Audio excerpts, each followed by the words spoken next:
Here we go. Season 1, episode 6 of the Sales People podcast. We're staying up late for this one, aren't we? Past my bedtime. We're usually early risers, doing this as early as we can, but we're doing this late. Ben, how you doing? I'm all right. It genuinely is past my bedtime, and I'm not feeling 100%. But apart from that, I'm so excited by this week's guest, mate. You've got enough pills taken? Got enough tissues under the table? Tissued up, mate, yeah. Good. Well, it's going to be completely worth it. So thanks if you're listening, and it's your repeat listeners, and if it's your first time, where have you been? But we've got some amazing episodes in the archive, and we've got an unbelievable episode today. So the Salespeople Pod is the Middle East's first podcast dedicated to celebrating salespeople.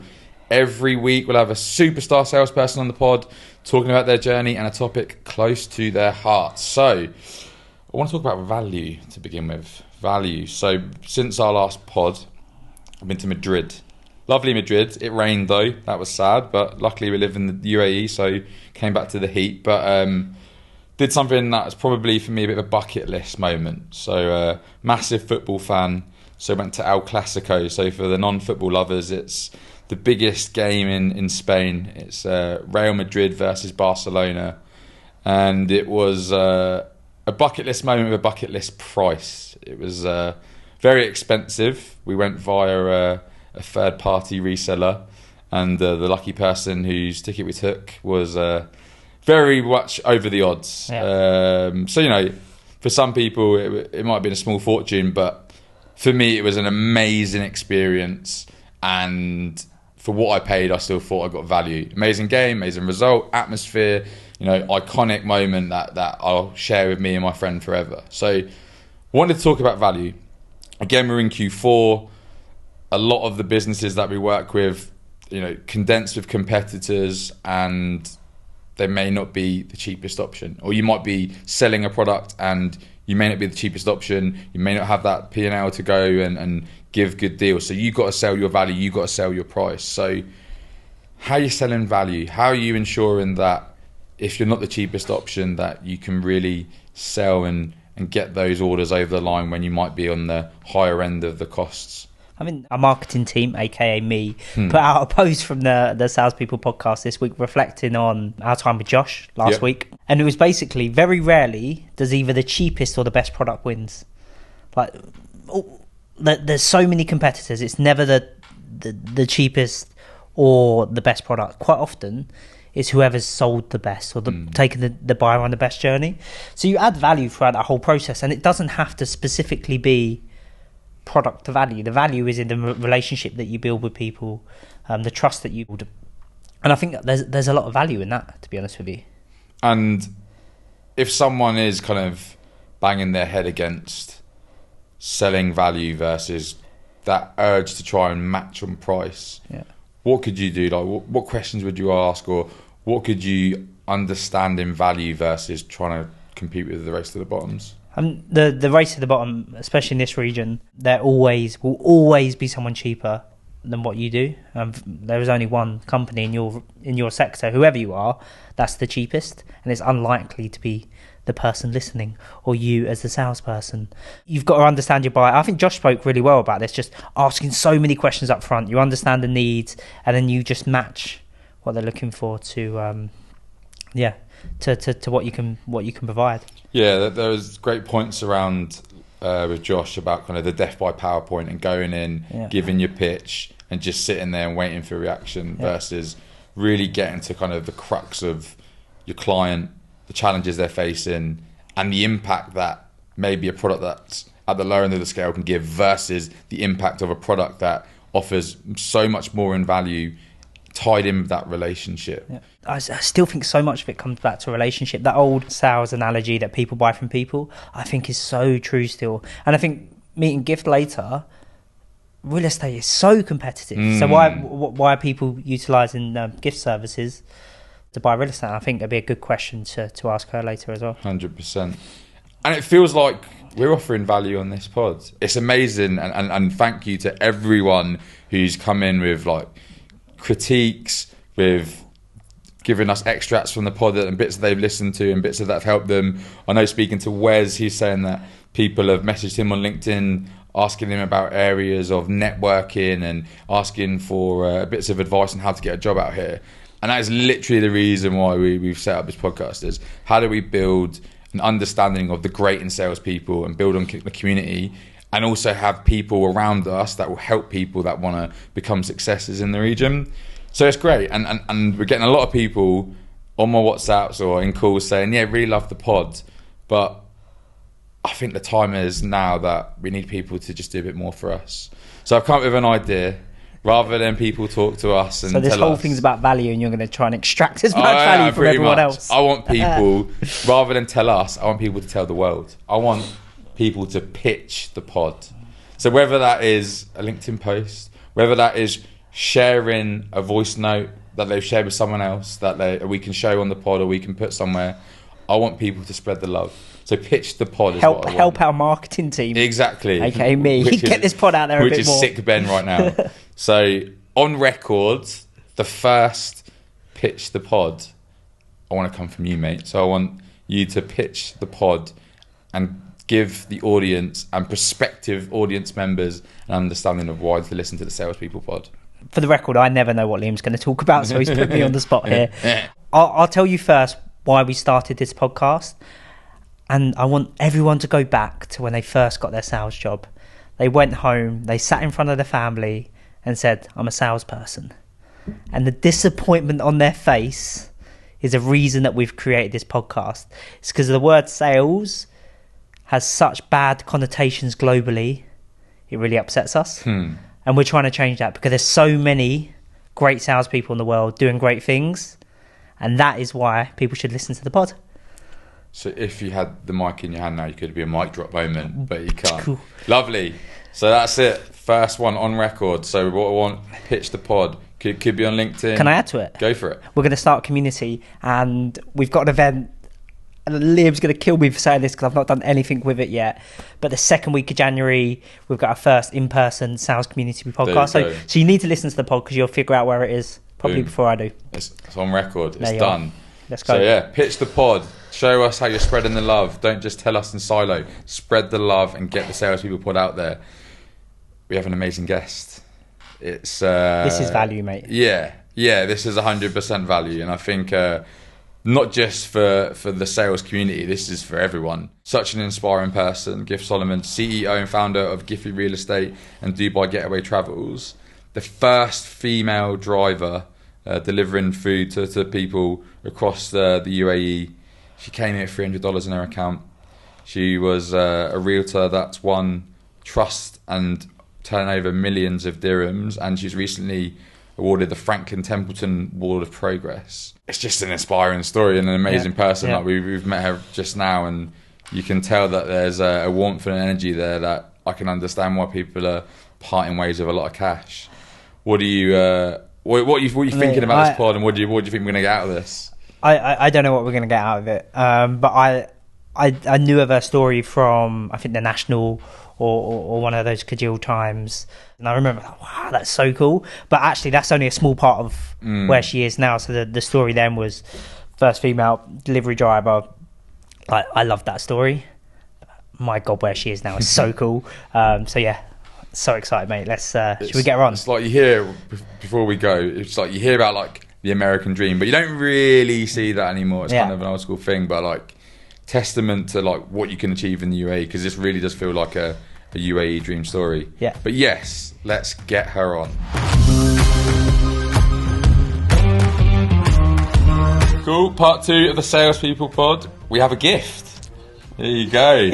How's it going? It's going great, thank you. Great stuff. You just have one of the most inspiring stories that we have, so don't really want to say anything else. I just want you to get into it. I want you to tell us all about your journey, how you got to the UAE, and how you've become an amazing success. Well, it's actually been an amazing journey. It's been pretty much, sometimes I look back and I'm like, Gift, did we really get here 9 years ago?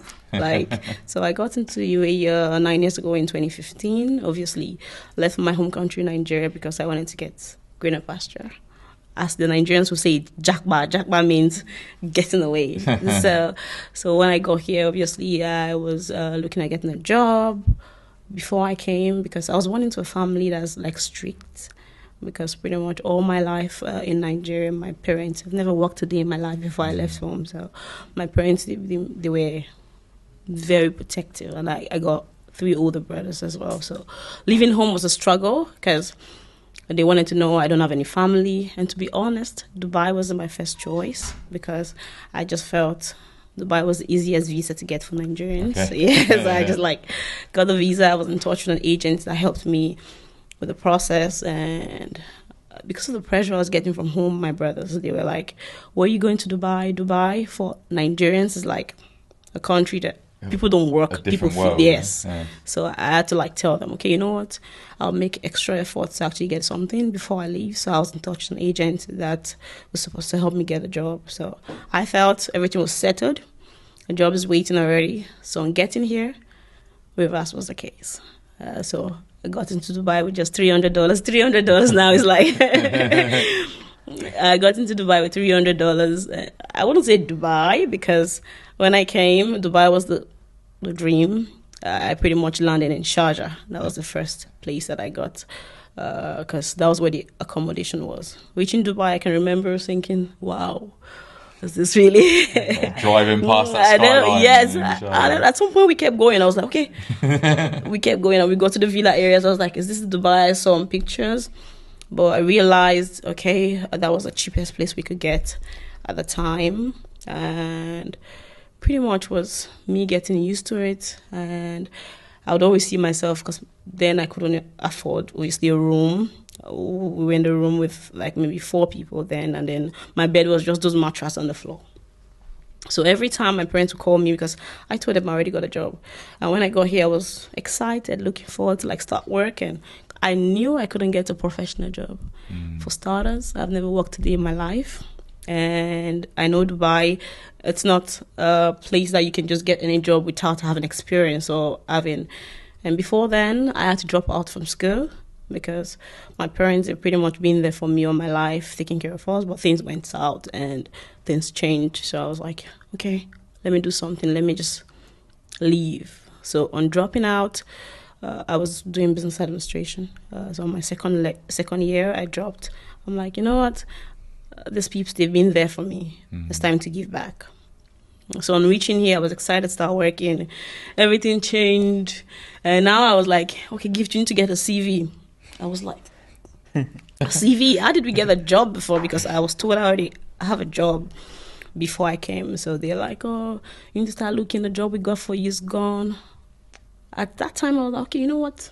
I'm already here. Let me just get a CV. I was thinking, okay, there's still a job, but I need a CV to get it. But that wasn't the case. So it became a thing of, you know what, fend for yourself. And don't forget, I was living in Sharjah. Transporting myself from Sharjah to Dubai is luxury for someone that came into Dubai with $300. So you're on the metro every day? Metro, bus, commuting to Dubai. So then I would go for a series of working interviews where... There's just 2 positions, but there are hundreds of people that obviously are looking for the same job. It got to a point where I was like, you know what? There's no point searching for a reception job or customer service, because they are not taking you, girl. It's different here. It's different here. You need to have experience. And obviously, before you get the interview, it's an hassle. So I started compromising. I was looking for cleaning jobs. So looking back now, I'm like, Gift, what would have happened if you actually got a cleaning job? But then, after some time, 6 months of searching, nothing came. And this time I decided to leave Sharjah because it was an issue for me. I had to come to Dubai. I was staying in board Dubai. This time we're 8 in the room. And I was literally on the top bed, bunker bed, because I couldn't afford the down one. Apparently the lower beds are more expensive. So I was living on the top bed. What was the thing for me? I was then again happier because this time I'm actually in Dubai. Yeah. So I would always go out on my day off. But one thing I love to do is always go out to take pictures. And Day to Day was my favorite place to visit. Do you know Day to Day? Nah. No? Oh, so it's a 1 to 10 shop where you get clothes, food stuff, everything. Yeah. for 10 dirhams. I loved it because I could always go get nice clothes, and I would just go out and take pictures, and everybody feels like she's chilling in Dubai. So I would always do that.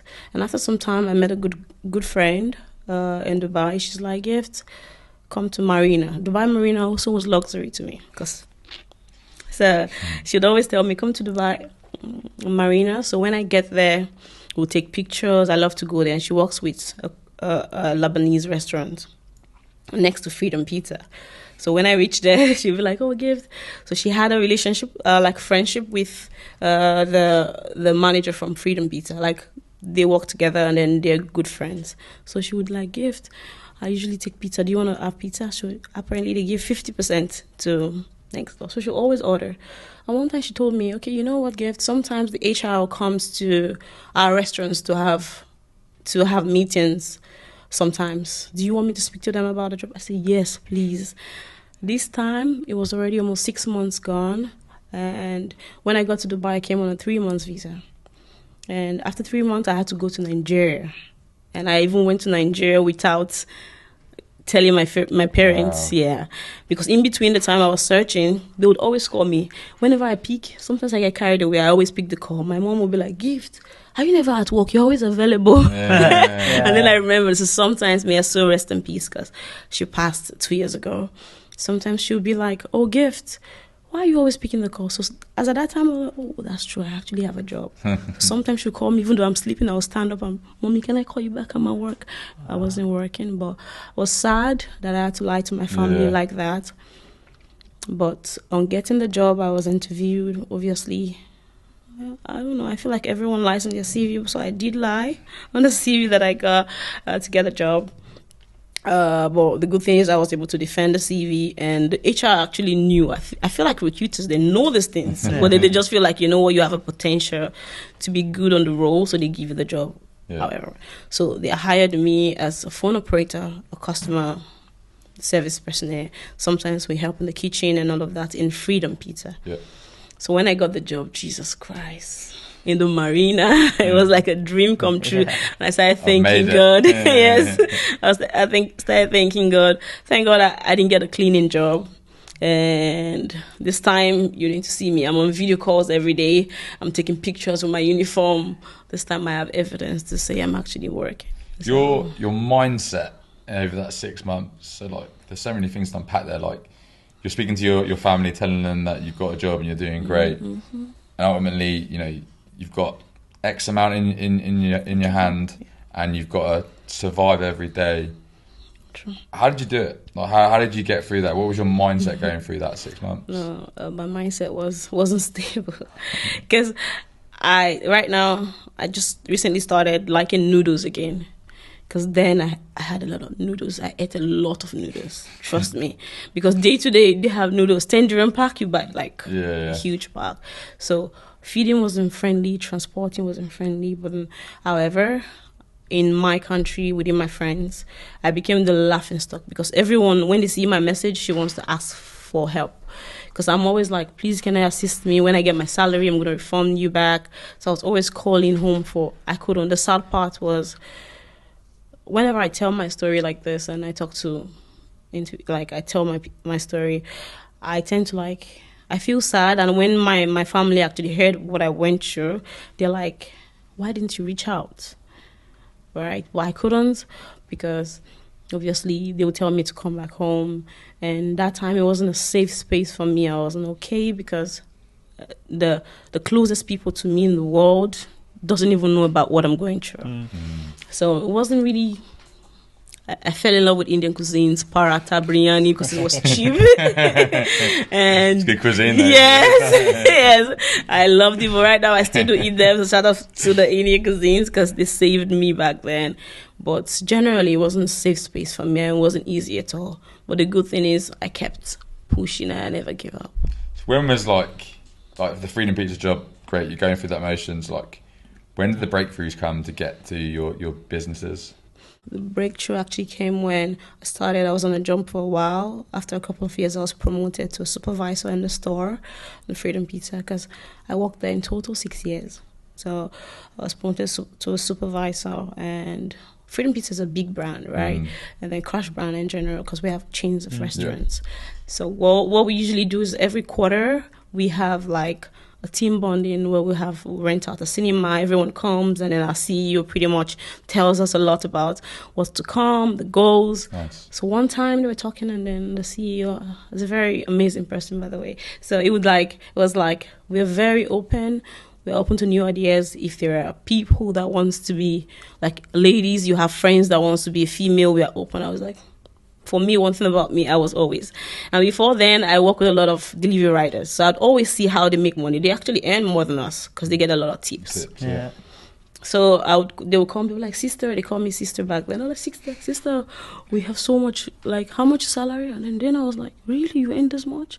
So after some time, it became a thing. I was low-key hiring, like, eyeing the job because I knew it was something. I didn't see it as a job. I just felt like they were lucky. I never thought of it as something that would potentially be like the next step for me. So he said, we are diverse, fine. If there are people that are interested, I just raised my hands like, if there's anyone, I was like, gifts. So he said, okay, they offered me an all expense paid to get my license, female delivery rider. I started riding, learned, took me about 5 to 6 months to get a license. I got it, started delivering.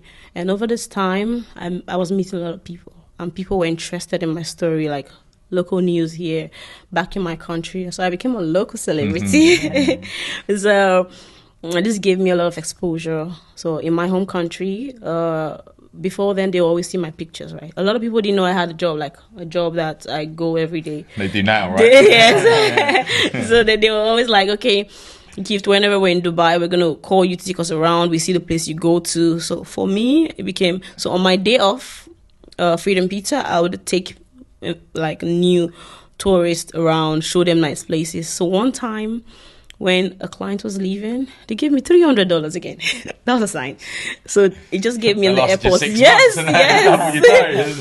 So it was leaving the country, and then after me taking them around and then helping, even when I can't, I make sure I was affiliated to local tour companies here, so that I would always outsource. They help me take care of my clients whenever, but then I tell them, okay, don't tell them you're from this company. So I created the name Dubai Getaway Travels. Yeah. So I would always so I used to make money from that. And after that, I was like, you know what, this can actually be a potential business for me.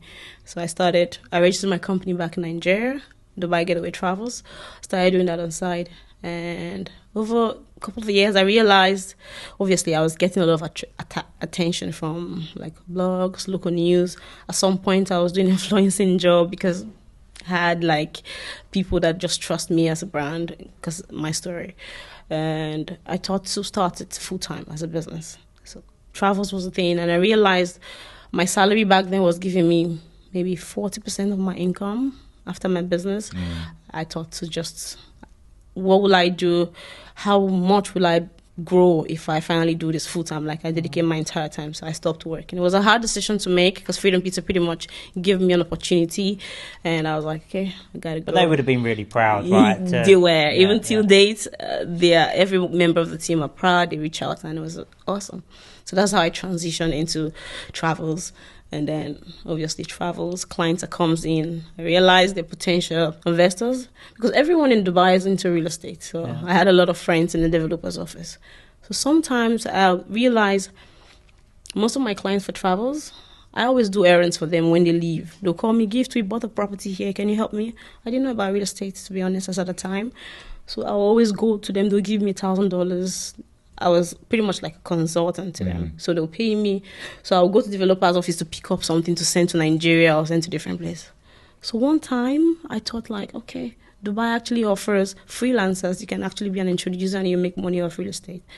So that was why I thought to do it as a business as well. So I was transitioning my travel clients into real estate, learned about the project, did everything that I need to do, and then I found myself in real estate.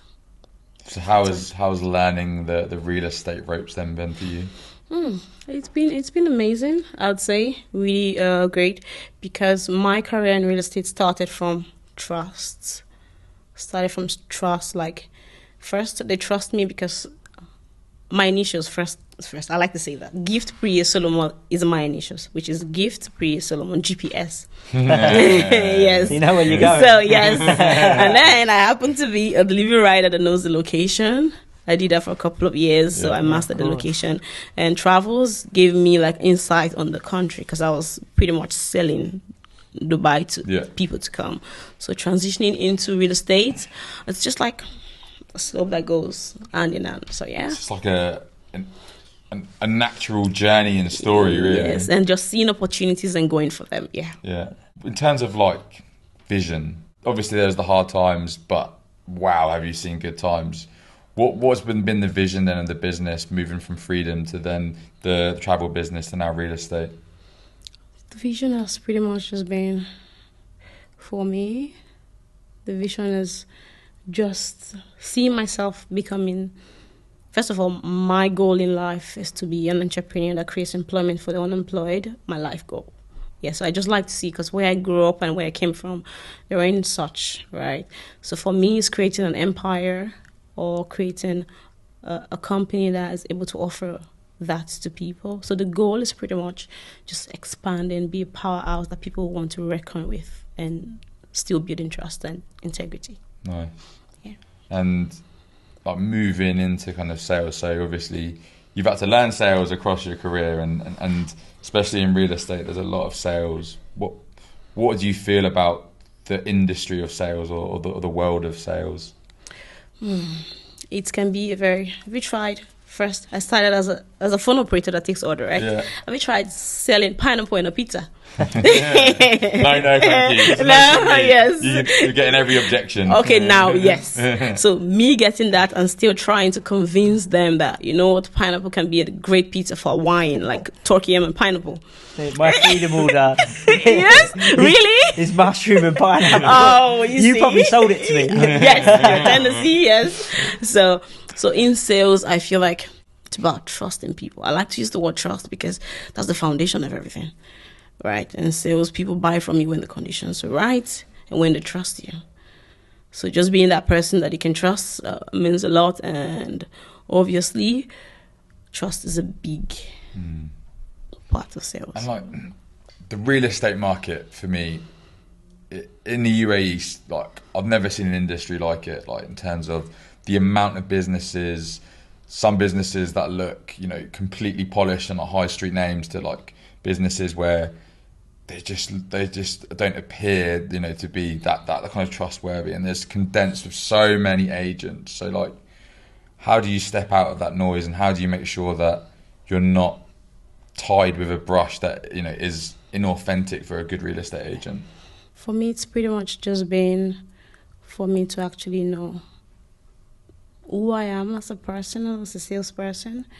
I know myself first, and I know what I'm selling. I'm not just selling any other city. I wouldn't go to the UK and stand there and say, oh, yes, come and buy real estate. Dubai is somewhere that I believe in. So what makes me stand out is I just don't sell.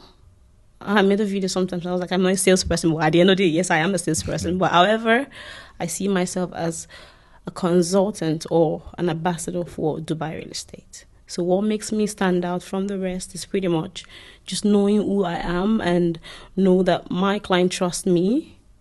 It's pretty much does the magic. And when people know that I serve, not sell. So I like to sell first and in the right to actually ask. Because at the end of the day, people don't like being sold to. They don't like, when they feel like you want something first, they tend to shy away. So it should be like, I'm offering you something. So be a server, not a seller. That helps. 7 deals in one day or 7 houses in one day. Talk us through that, because that's pretty special. Yes, it's very special and it still wows me till days, to be honest. How did you do it? Yeah, okay. I want to know from the minute you wake up to the minute you're popping whatever bottle it is at the end. No, for me it was like, you know, I had this client they weren't really clients. They were the funnest part is they were all first-time investors.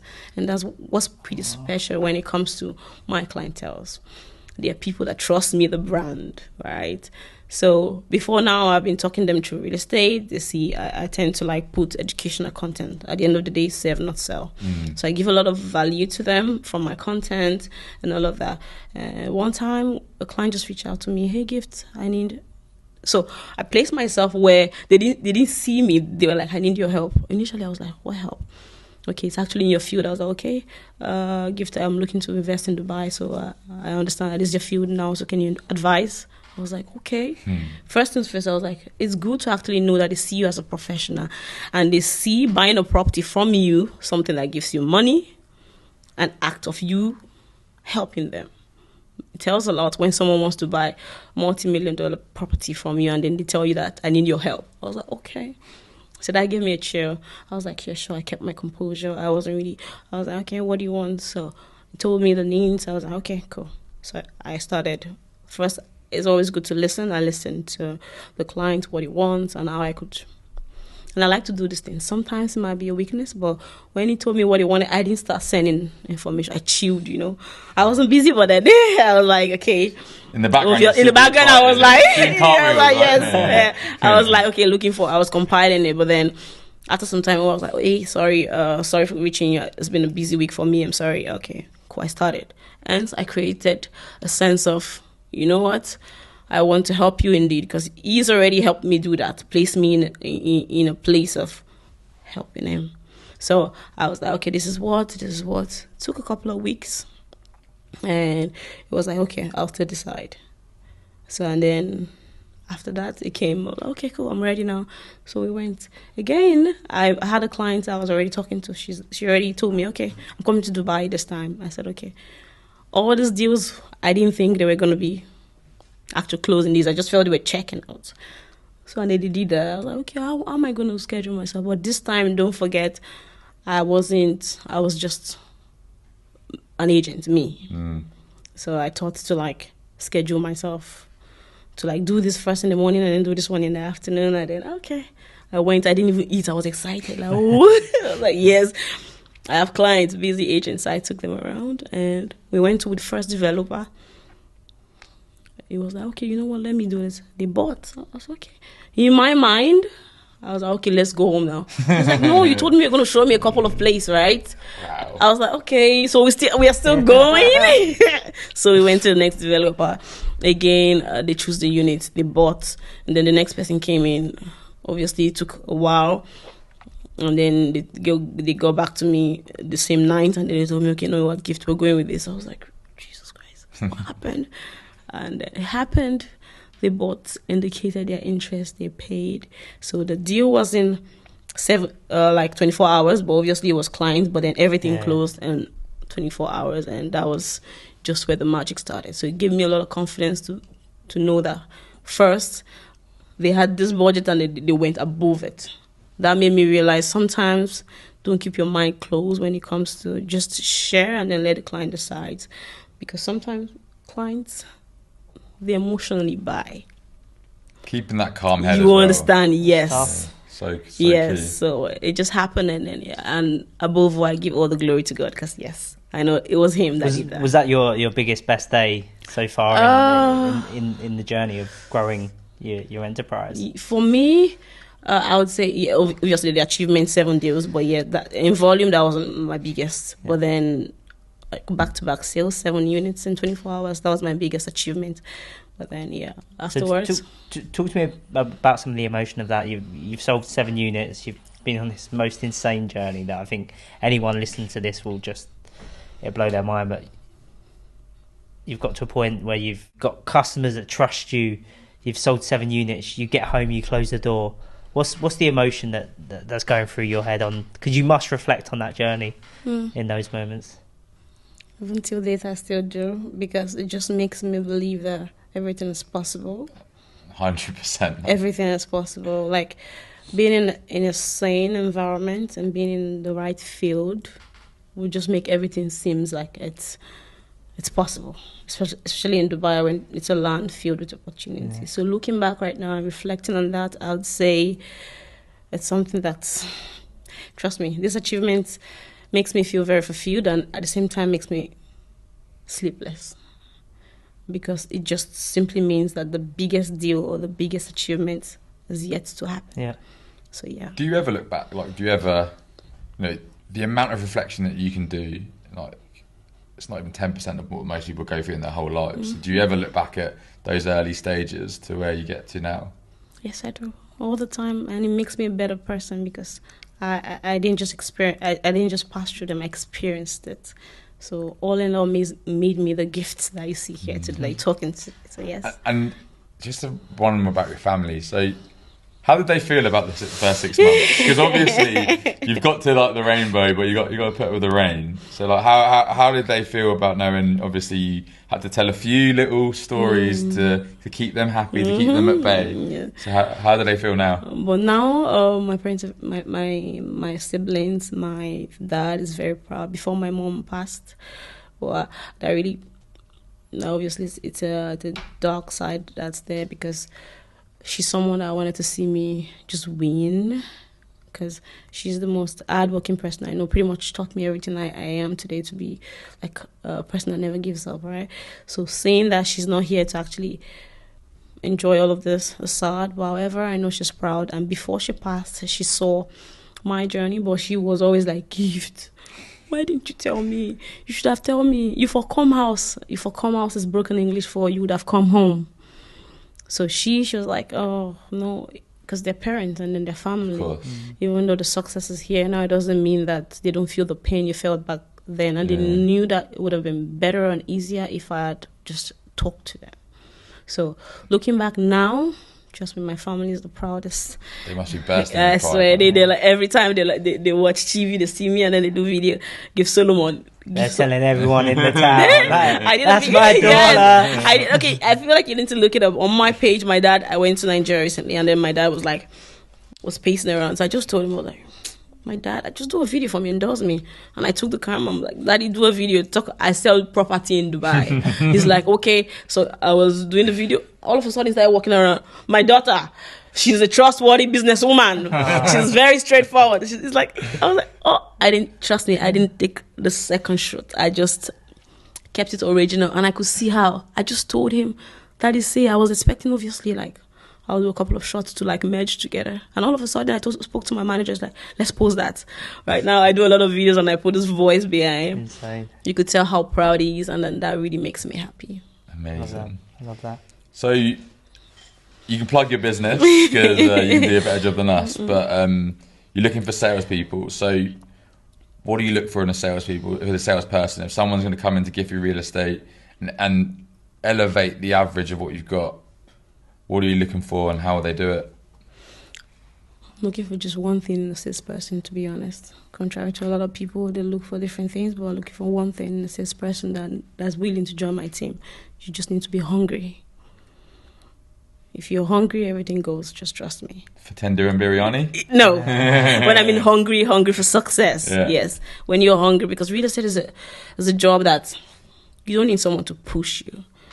First, it's a commission-based job, which means when you're hungry and then you know that the more you work or the more you achieve is the more you earn, it keeps the drives going and keep the drive going. So when you're hungry for success, trust me, I don't need to call you, or what are you doing?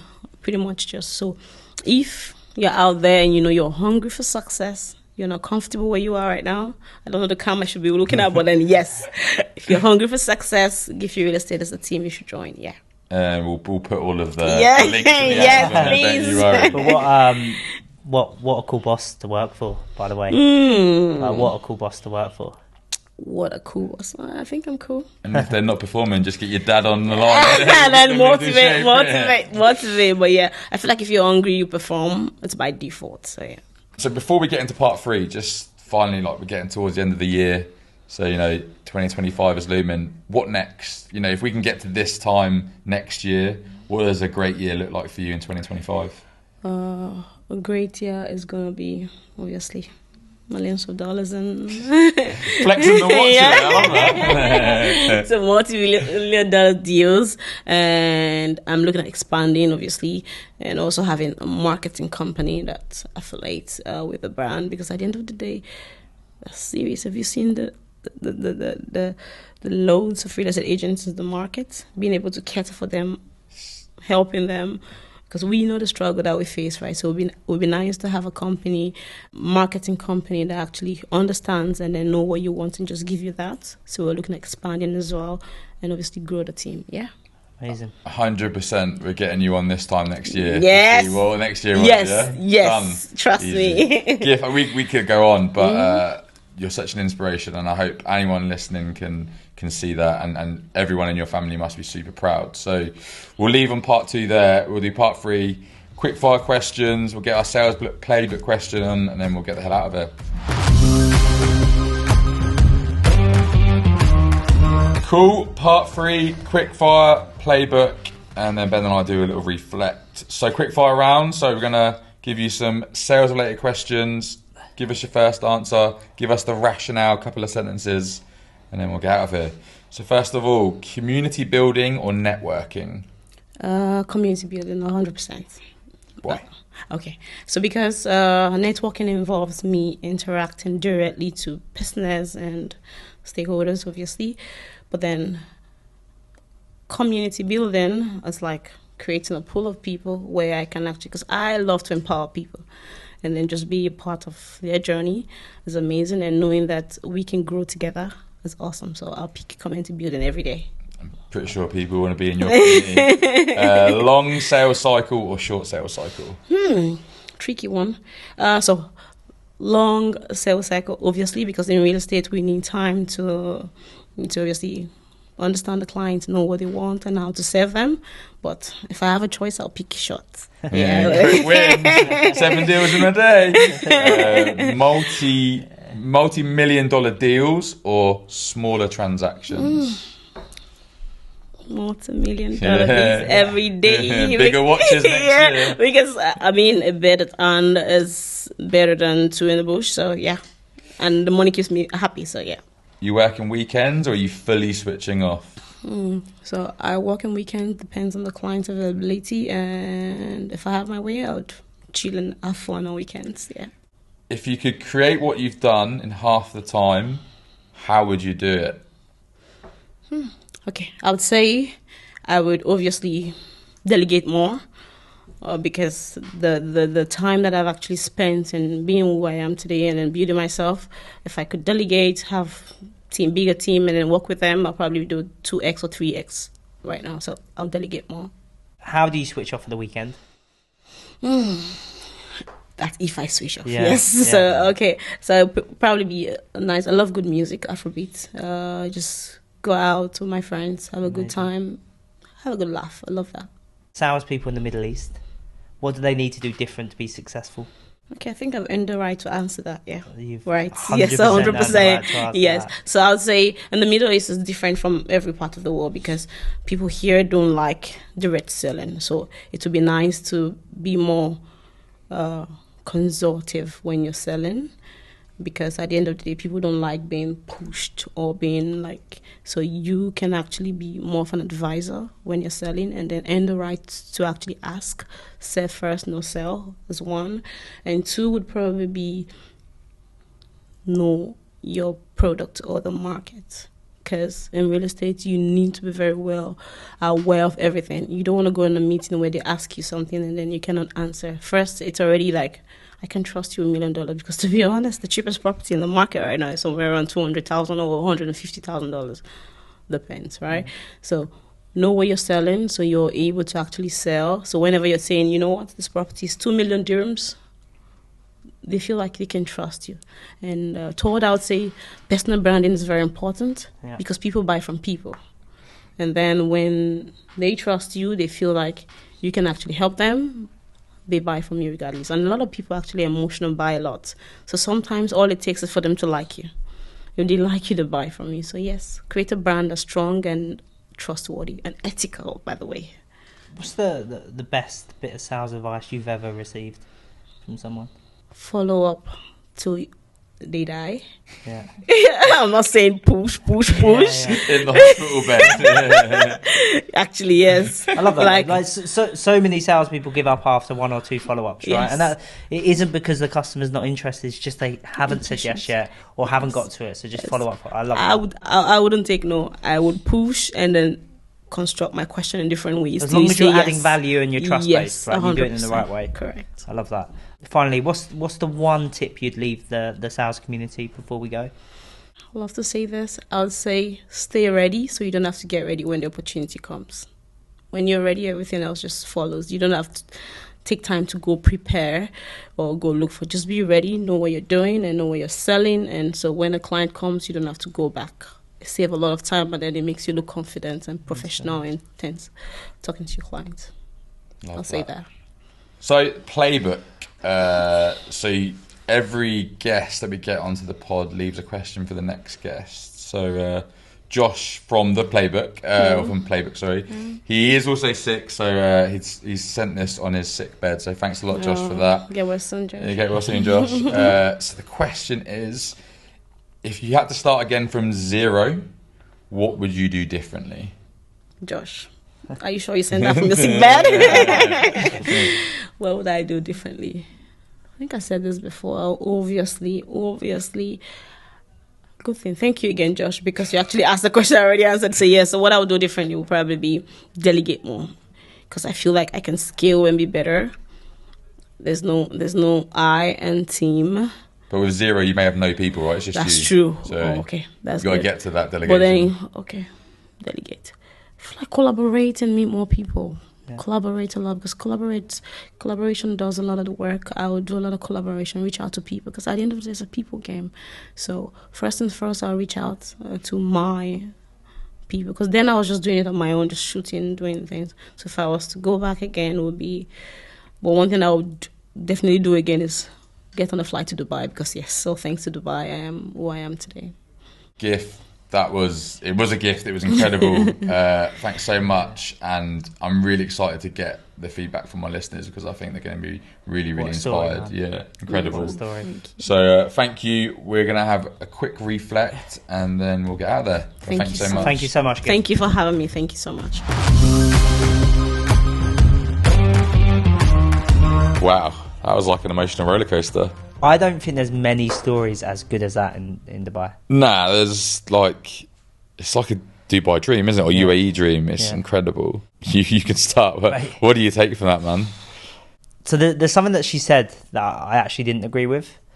And she said if she didn't get that waiter job, she wouldn't be where she is today if she ended up cleaning. I actually disagree with her. Because there's something in her that was always going to be successful regardless what job she fell into.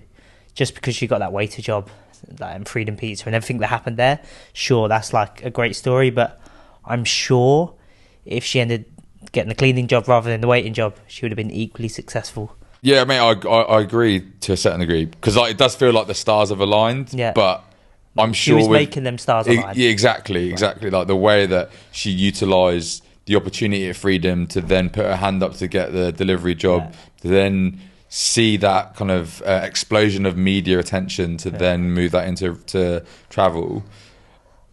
Yeah, I just think she was able to create a great story, which was her life, and then utilise that. It's all value based, mate. Like there's no desperation in what she does at all. There's like, now everything is value based and adding value and giving more than what you take, and like there's so many lessons for everyone within sales, probably outside of sales as well. But like, oh my God, what a story, mate. And the fact that, she can go back to those kind of darker times to realise that this is where she's at now, and to really reflect. And I think sometimes, especially in sales, when things aren't going that great, like there have been great times and there have been challenging times, but you can always make a difference. Yeah. And we've used the phrase a few times, every day is day zero. It's like you literally can go into a new day with a different mindset and things can happen. And I imagine her strength and her mindset to get over the things that happened in her world, to get to where she is today, is like... Mate, and like a no to her in real estate is nothing. Cause a bad day in sales is nothing to her. Yeah.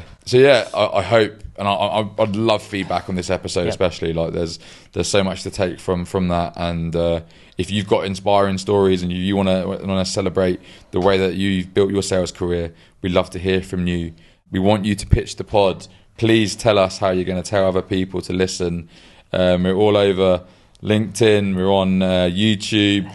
We're on podcasts. We're on TikTok. We're everywhere. Spotify. We're global. Apple We're in Music. every continent. So pitch us, love us, and tell us. We got a lot more subscribers this week since mentioning it. So please subscribe on YouTube or Apple Music or Spotify, and like our content on LinkedIn, because it does help us and it will build a community. This is all about building community for salespeople. Pitch the pod. Event in January, inspiring guests. What more do you want? You've agreed to the event then. There you go. Thanks so much, everyone, for listening. Goodbye, and pitch the pod.